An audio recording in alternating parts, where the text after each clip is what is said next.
Meron nag-comment sa ating video sa YouTube channel, worth it ba Sir Alfred na mag-international student sa Canada? Sabihin ko naman na worth it talaga kasi pag yun yung pathway na ginamit mo, makakasama mo agad yung pamilya mo within a short span of time.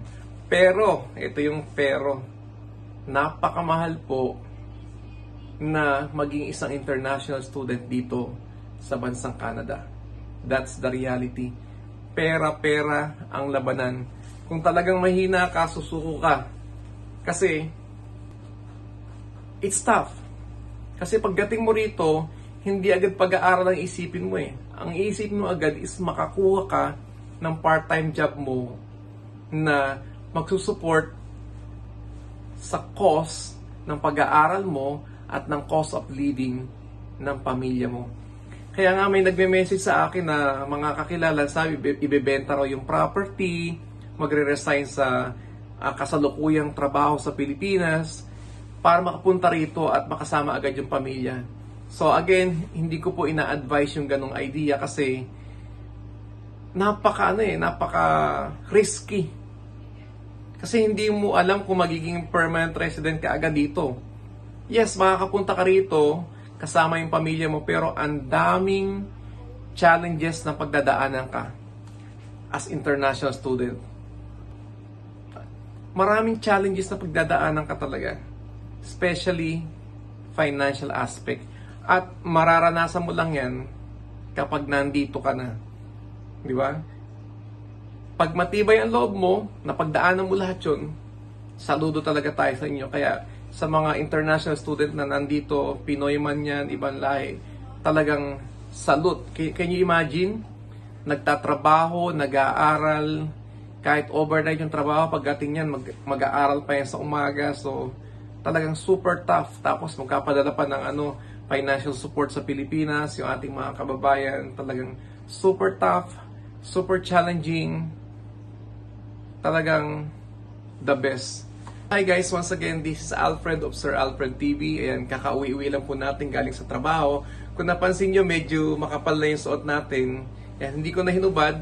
Medyo naupo na ako ng bahagya, nanood ng TV. Ayan, kasi gusto kong i-share sa inyo yung napakagandang vlog natin sa araw na ito. Ayan. So, sa mga bago pa lang po sa ating YouTube channel, sa mga viewers po natin, uulitin ko, magkapakilala po tayo. My name is Alfred of Sir Alfred TV. Yung mga vlog po natin is all about dito sa Toronto, Canada, yung life, yung journey natin dito bilang isang Pinoy immigrant sa napakagandang syudad ng Toronto dito sa Canada. Ayan. So, ang pag-uusapan natin ngayon is about yung pinakamabilis na pathway para makarating ka rito sa Canada, which is yung pagiging isang international student. Totoo naman yun, di ba? Yun ang pinakamabilis. Pero, sabi ko nga, studying in Canada as an international student is pretty expensive. Napakamahal po talaga. Napaka-challenging. Kailangan dito, you are financially prepared. So, real talk tayo, hindi biro ang pagiging international student dito sa bansang Canada. Pero, ulitin ko sa inyo, hindi po ako international student bagkus yung mga information na i-share ko sa inyo is base sa mga impormasyon na binibigay sa akin ng ating mga kaibigan, mga katrabaho na international students at mga naging international students na ngayon ay Canadian citizen na. So, ginather natin lahat ng mga information na binibigay sa atin para ma-share ko sa inyo sa mga nagnanais na makapunta rito sa bansang Canada. Bago kayo mag-apply o magpunta rito, kailangan, bilang isang international student, dapat pag-isipan nyo ng maigi, gumawa ng research, magtanong sa mga trusted friends, trusted relatives about sa sitwasyon ng pagiging international student kasi hindi talaga biro ang maging isang international student dito. Pero of course, sabi ko nga may mga advantages at saka disadvantages. Yung advantage is talagang ito yung pinakamabilis na paraan para makapunta ka rito. At pwede mo maisama yung pamilya mo, yung spouse mo, at kung may mga kids ka. Yun yung number one na advantage. Pero, Tsaka mga challenges na haharapin ka pag pumasok ka rito bilang isang international student. At ang number one na challenge na haharapin mo dito is yung financial challenges talaga. Didiscuss natin yan as we go along. Sinasabi ko lang is based sa mga kinukwento sa akin ng aking mga kaibigan. Talagang being an international student dito sa Canada is quite tough, challenging, pretty expensive. At talagang pag mahina-hina ka, isusuko ka talaga. And take note, pagpunta mo dito as international student, you should be financially prepared. Talagang dapat financially prepared ka. Pero aside from that, mentally, spiritually, emotionally, preparado ka dyan. Pero yung nakakita ko talaga na talagang ito yung common problems talaga, no? Pero yung nakakita ko talaga na pinakamalaking challenge dito is yung financial challenge kapag pumasok ka dito as international student. Talagang pera-pera talaga ang labanan. That's the reality. Whether you like it or not. Money. Yun yung common denominator dito pagpasok mo as international student. Pagdating mo dito as international student, dapat meron ka nito. Or else, mahihirapan ka. Dapat marami kang baon na pera. That's the reality. Kasi pagdating mo dito, ang una mong gagawin is maghahanap ka talaga na ng pagkakakitaan mo. So most of the students na pupunta rito is, actually pag international student ka, ang goal mo is mag-aral. Pero hindi ng unang goal mo dito pagpunta mo dito. Ang goal mo is makahanap ng part-time job na magsusupplement sa stay mo rito as international student, or else hindi ka talaga makakasurvive. Part-time job during the duration of your study dito sa Canada, hindi ka makakasurvive. That's the reality. Kasi kailangan suportahan mo yung school cost mo na napakamahal. Can you imagine, kapag pumasok ka rito as international student, yung tuition fee mo is almost 4 times the amount of the tuition fee ng domestic student dito. To give you the simple example, no? Kunwari ako domestic student dito, ang tuition fee ko for a year, example lang is 2,900 o sabihin natin 3,000 per year. Tapos ikaw na international student is almost $10,000 a year. So ganun po dito yung tuition fee dito ng international student is almost 4 times the amount of a domestic student here. That's the reality. So papasok ka rito as international student, you have to accept it kasi hindi ka naman pinilit. Kaya binibigyan ko kayo ng idea kung gaano kamahal dito pag nag-international student ka. Diba? So mostly sa mga na-interview ko, sa loob ng 2 years program na kinuha nila, yung iba gumagastos ng tuition fee lang to gumagastos sila ng mga $25,000 to $30,000 tuition fee for the whole duration of the program for 2 years. Wala pa dun yung mga cost of living, school costs, and so on. So, grabe ang mahal, di ba? So, sabi ko nga, kapag pumunta ka rito as international student, ang isang kainaman is pwede mong madala yung pamilya mo, yung asawa mo, kung may mga kids ka. O, bibigyan ko kayo ng example ng ng requirement dito kapag nag-apply ka. Kasi hahanapan ka dito ng proof of funds. Can you imagine, hahanapan ka ng proof of funds, kunyari sa cost of living, kunyari kasama mo yung asawa mo, tsaka yung 2 anak mo, $10,000 to $17,000 a year. Di ba? Kasi, sinama mo yung pamilya mo, yan yung estimated na amount. Can you imagine? $10,000 to $17,000 per year. Kasama na rin yung asawa mo. Ang advantage naman dito, kapag kasama mo yung asawa mo, is that, makakatulong siya sa'yo sa mga gastusin mo sa school, gastusin mo sa tuition fee. Yun yung advantage. Kaya yung iba nga dito, mas maganda na kasama yung mga asawa. O kasama yung asawa kasi talagang nakakatulong. Kasi kung mag-isa ka lang, tapos breadwinner ka pa sa Pilipinas, kasi pagdating mo rito, ito, totohanan to, real talk to. Kapag dating mo dito, syempre may mga inutang ka sa Pilipinas. Tapos pagdating mo dito, babayaran mo yun. So paano babayaran nyo? Maghahanap ka ng trabaho, maghahanap ka ng part-time. Hindi ka naman pwede mag full-time dito na trabaho kapag international student ka. So 20 hours a week ka lang. Ngayon ata ginawan 30 hours a week. Hindi natin alam. Tsaka yung sweldo is medyo maliit pa kasi hindi ka pa naman agad makakahanap ng malaking sweldo pag international student ka kasi usually hinahanap mong trabaho mga part-time tapos yung mga short hours kasi ang focus mo talaga dito is mag-aral. 'Di ba? Napaka-challenging talaga. So, ito yung mga challenges no pag pumasok ka rito as international student. Number 1, yung tuition fee, ulitin ko, talagang 4 times higher yung amount ng tuition fee kumpara sa mga domestic students. Kunwari, kami versus ikaw na international student, mas parang 4 na beses yung taas ng tuition fee mo kumpara sa amin na permanent resident. Number 2, yan, talagang mataas yung cost of living dito sa Canada. Especially kung dito ka napunta sa Toronto, Ontario, Canada, talagang super taas yung cost of living. Yung rent ng apartment mo. Bibigyan kita ng idea, yung 1 bedroom dito, pag bagong dating ka, $1.5 to $1.7 a month. Yung 1 bedroom.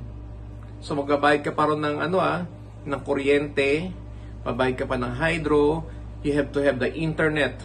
Tapos kung may sasakyan ka pa, you have to pay the parking. So, kayo na bahala mag-compute, do the math.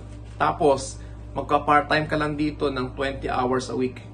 So, malaking tulong yun, pero it's really tough, it's really challenging. Talagang mas maganda kapag may kasama ka na asawa. Alam nyo kung bakit?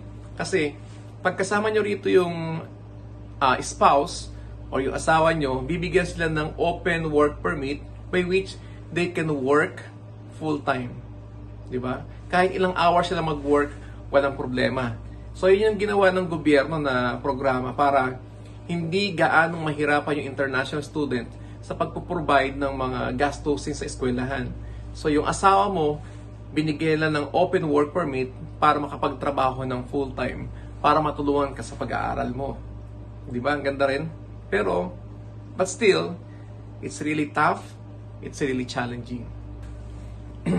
Marami tayong mga katrabaho na international student dito. Marami na rin tayong na-interview. Talagang, ayan, marami na rin tayong na-interview, na-share yung mga experiences sila. Meron pa tayong napanood sa TV na wala pang 1 buwan, umuwi na because of the financial aspect.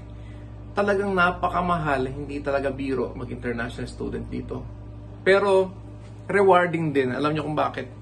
Kasi nga, pagka pumasok ka rito as international student, you can bring your family with you. Okay. Pwede mong dalhin yung spouse mo or yung asawa mo na meron agad siyang open work permit. Nasabi ko nga, pwede magtrabaho as full-time para matulungan ka sa mga gastusin mo sa pag-aaral, sa tuition, school cost, saka yung cost of living dito sa Canada. Ayan. Number 2, you can bring your kids with you under work permit or study permit, depends on their age. So yun yung parang reward na nagpunta ka rito as international student. May nagtatanong sa akin, sir, ano ba yung mas magandang pag pumunta ka dyan as international student? Single o yung kasama mo yung asawa mo? Mahirap sagutin. Depende sa tao yan. Pero kung ako tatanungin, mas maganda rito kapag may kasama ka dito. Yan. Alam niyo kung bakit. Kasi pag dito as international student, kasi kung mag-isa ka, pero sabi ko, depende sa tao eh. Pag mag-isa ka dito, marami kang challenges na pagdadaanan. Una, yung sa emotional problem. Kasi pag mag-isa ka, baka homesick. Hindi natin masabi, di ba? Okay, number 2, pagka may problema ka, wala kang makausap. Pero may mga friends naman. Di ba? Tapos, pag mag-isa ka dito, syempre lahat ng gastusin shoulder mo. Di ba? So may mga advantage, mga disadvantages. Pero kung ako ang tatanungin, I would suggest, kung talagang desidido ka magpunta rito as international student, mas maganda kapag kasama mo yung yung asawa mo or partner mo. Kasi nga, nandyan siya to support you mentally, physically, emotionally, spiritually, tsaka yung pinakamahalaga, yung financial support. Kasi makapagtatrabaho siya ng maigi, at tapos ikaw makapag-focus ka sa pag-aaral mo. Diba? Tsaka in case na magkasakit ka, may tao na titingin sa'yo, mag-aalaga sa'yo kasi tao lang tayo, napapagod, nagkakasakit. So, mas maganda talaga yung may kaagapay ka sa hirap at ginhawa dito sa Canada. Diba? Mas masaya. Na sacrifices ng mga international student, no? Talagang nakakabilib sila, tapos pero minsan yung sitwasyon na parang maawa ka rin minsan sa mga nakakakwentuhan ko. Can you imagine, no? Breadwinner siya sa pamilya niya. Hindi natin mabanggit yung pangalan, no? Kasi ayaw naman niya. Breadwinner siya sa pamilya niya. So pagdating niya rito as international student, so may mga utang siya sa Pilipinas na ginamit niya para makapunta rito as international student. Pagdating dito is hahanap agad siya ng trabaho para mabayaran yung inutang sa Pilipinas. Tapos pag nandito na, of course, mag-aaral siya, tapos of course magtatrabaho para din sa kanyang school cost, yung cost of living and so on. Talagang sobrang challenging. Pati nga yung food bank nagagamit na, kasi talagang sobrang tough, sobrang challenging. Kaya kailangan pag nagpunta ka rito as international student, you should be ready physically, mentally, emotionally, spiritually, at yung pinakamahalaga, financially prepared ka dito. Dapat marami kang baon, at dapat pagpunta mo rito, makahanap ka agad ng part-time job mo na pera sa Pilipinas. Kapag wala kang part-time job dito at walang tutulong sa'yo dito, mauubos siya, kasi ang gagastusin mo is hindi pesos kundi dolyar. That's the reality. Kaya kailangan makahanap ka agad ng part-time job mo na hindi makakaabala sa pag-aaral mo dito as international student. Saludo tayo sa mga kababayan natin na pumasok dito as international student. Hindi po biro, super challenging, pero rewarding naman pagka na nakuha nila yung goal nila na maging permanent resident dito sa bansang Canada. So yun lang po yung vlog natin ngayon. Sabi ko nga, so bago ka mag-decide na magpunta rito as international student sa Canada, mag-isip, mag-research, magtanong sa mga trusted friends, relatives na may experience na rito as international student para alam mo agad yung sitwasyon dito sa bansang Canada. So reminder po, hindi biro magpunta rito as international student. Magastos, challenging, talagang pera-pera ang labanan. Talagang challenging talaga. Kaya may mga yung mga nagme-message sa akin na ibebenta raw yung property sa Pilipinas tapos magre-resign sa present na trabaho. Hindi ko sinasuggest yun. Kasi okay, madadala mo rito yung asawa mo, madadala mo rito yung pamilya mo, pero marami ka pang pagdadaanan dito. Marami pa talaga. May mga kakilala pa nga ako na na engineer sa ibang bansa. So nag-decide sila na pumunta rito as international student ng buong pamilya. So it's challenging, di ba? Kasi kukuha ka ng trabaho dito na part-time na talagang malayo sa linya mo. Tapos mag-aaral yung mga anak mo. Sobrang daming gastusin talaga. Pero kung ready ka naman na na ready to face those challenges as long as makuha mo yung goal mo as maging permanent resident dito para sa pamilya mo. Just go for it. Huwag ka lang susuko. So, advice natin is just keep on praying. Kung ano yung goal mo, i-continue mo lang yan. And I know, kayang-kaya mo yan, kaibigan. Mahirap, tough, challenging, but still, kung talagang may goal ka, nakafocus ka, at samahan mo ng panalangin sa Diyos, you can do it. Yun lang. Have a great day and always be a blessing to other people. Sir Alfred TV.